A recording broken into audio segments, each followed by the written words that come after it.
Good morning, 19th February 22, America Shipowners 4. Thank you very much indeed for the recent tenders. It is a success. This channel, Hero Shipowners, have invested in America, let's say 20% world fleet, approx numbers. Each seafarer is 22 million intrinsic value, 100 years for America. So this is very well diversified, very democratic, very well spread the wealth, but stays in America. Many different areas in these 950 videos of Candina Group to improve intrinsic value of the maritime strategic sector, and we can both help each other. One is we are not going to stop communicating Saturday 19th February that in the case of general cargo, container, bulk carriers, ferries, tankers, bunkers, chemicals, all offshore.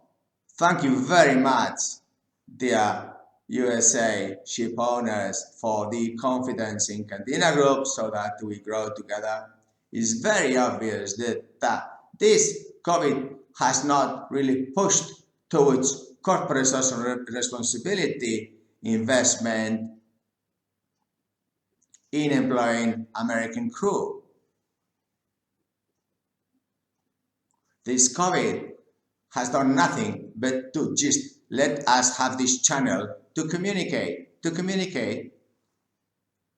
whether Pacific or Atlantic, that it is a risk to have Asian crew on board American ships. COVID is a factor, travel is another, emissions is another. All these together are corporate social responsibility, and it means that the competitive advantage of American companies will always be at the foremost. Transparent crew management is a huge competitive advantage in America. Why? Because Asian countries have implemented systems in AMOSUP, POEA, Philippine Overseas Employment Administration, in India, everywhere, that you are supposed to pay 20 roughly % of gross wages towards the governments in different paragraphs that my late father in the late 60s, early 70s established in Philippines. Since then, these modules of formal enlistment contracts have not been changed, and no one is going to innovate at all.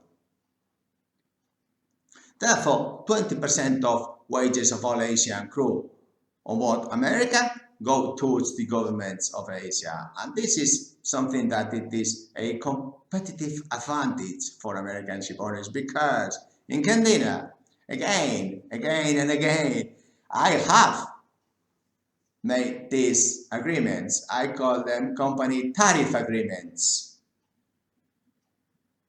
Yes. In Europe, a lot of owners call them company bargaining agreements. Well, I like CTA.